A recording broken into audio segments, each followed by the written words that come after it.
وہ کامیاب ہو کے رہتا ہے، کچھ بھی ہو جائے۔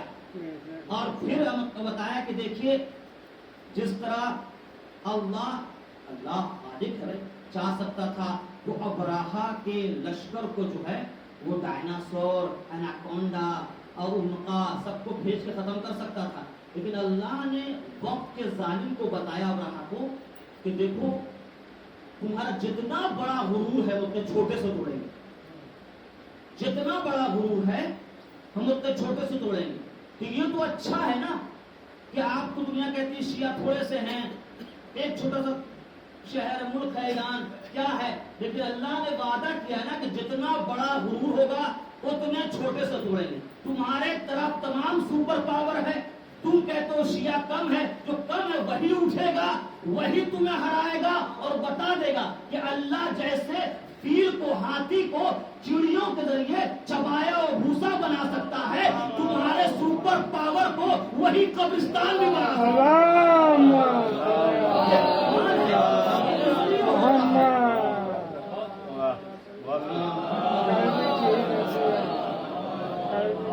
یہ تبھی ہو سکتا ہے، میں نے بار بار کہا یہ تبھی ہو سکتا ہے جب آپ کسی میدان میں، کسی مقتل میں، کسی علاقے میں، کسی سناٹے میں رہیے تو یہ سوچئے کہ ہم کمزور ہیں لیکن میرے پیچھے جو ہاتھ ہے وہ کمزور نہیں ہے۔ یہی وجہ ہے رہبر سے کسی نے میڈیا میں اخبار میں پوچھا کہ یہ رہبر جب بھی آتے ہیں آیت اللہ خان نائک تو یہ نعرہ حیدر یا علی کہہ کے کیوں آتے ہیں؟ وہ ایسا نہیں ہے کہ ہم صرف کہتے ہیں، نہیں، اللہ نے واقعی مولا کائنات کے نام میں وہ طاقت بخشی ہے کہ آپ دیکھیے نعرہ ایک لگاتا ہے سب کے ہاتھ اٹھ جاتے ہیں۔ تو یہ کہہ کے رہبر علی حیدر میدان میں اترتے ہیں کہ ہو کوئی شجاع، پورے اخبار میں چھاپ دو، سپر پاور ہے، یہ میزائل ہے، وہ توپ ہے، کوئی لڑ نہیں سکتا تھا۔ نہیں، یہ ایک شیعہ بتائے گا، اکیلے پڑھے گا، 87 سال کی عمر میں ضعیف ہو کے سامنے آ کے میزائل کو نصف و نابود کر کے بتائے گا کہ ہو کوئی شجاع، پتھر سا جگر سب پارا پارا ہوتا ہے اور لے لیتے ہیں جب نام علی میدان ہمارا ہوتا ہے۔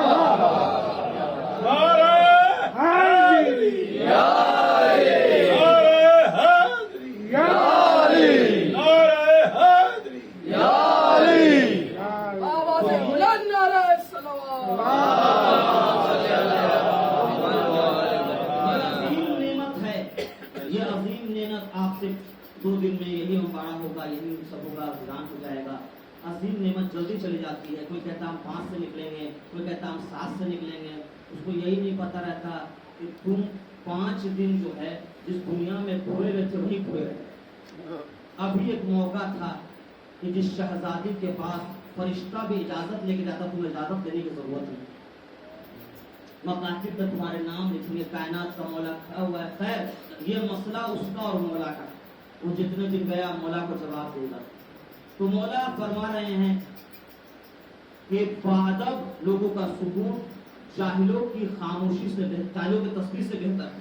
پھر ترتیب بتائی گئی کہاں کہاں خاموشی، اس کے بعد آخری میں مولا ہے کہ ایسا نہیں ہے، اگر پہچاننا ہو کہ بادب کی خاموشی ہے کہ مطلب پرست کی خاموشی، کے شہر میں بہت سارے لوگ ہوتے ہیں سوچتے ہیں ہم معاملہ کیوں خراب کریں، مولانا احسان کو بول رہے ہیں ہم خاموش رہتے ہیں، فلاں کو ڈانٹ رہے ہیں ہم خاموش رہتے ہیں۔ تو ایسے لوگوں کی خاموشی بادب کی خاموشی نہیں۔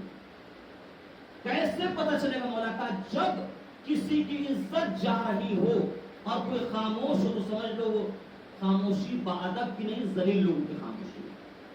جب کسی کا حق چھینا رہا ہو اور کوئی خاموش ہو تو سمجھو وہ خاموشی بادب کی خاموشی نہیں ہے، اس لیے کہ آج وہ حقدار کے لیے نہیں بولے گا تو حسین کے لیے کیسے بول سکتا ہے؟ اب دوسری اس کی مثال دی کہ جہاں پر وہ بولنے لگے جس کو زبان نہیں ہے اور زبان والے خاموش ہو جائیں تو یہ ذلیل لوگوں کی خاموشی۔ مثال، قافلہ جب لوٹا تو جو ارث کے مسئلے کو جانتے ہیں وہ جانتے ہیں کہ جب تک بیٹا زندہ ہے ارث پوتے کو نہیں ملتا۔ پہلا مرحلہ جو آئے گا وہ آئے گا کس کا؟ بیٹے کا۔ لوگ آیا محمد حنفیہ مولا کائنات کے بیٹے سے کہا کہ اگر حسین شہید بھی ہو گئے ہیں تو علی کے ذریعے اگر کچھ ملتا ہے تو آپ کو ملنا چاہیے۔